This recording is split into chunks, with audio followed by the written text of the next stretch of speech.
wanaopenda huduma yangu. Kwa sasa Martha, kuimba nina stop.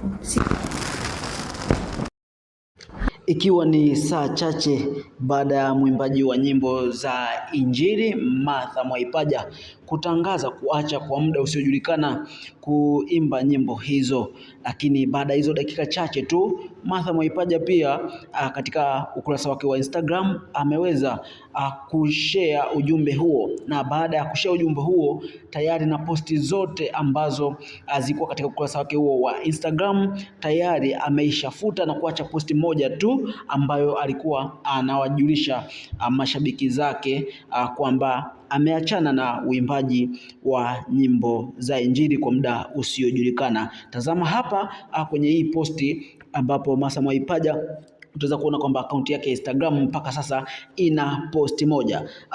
Na niliyekuletea basi hii taarifa baada ya Martha Mwaipaja kuachana na uimbaji wa nyimbo za Injili ni kutoka hapa Habari Zetu na Matukio. Mimi ni Theo Mombas George.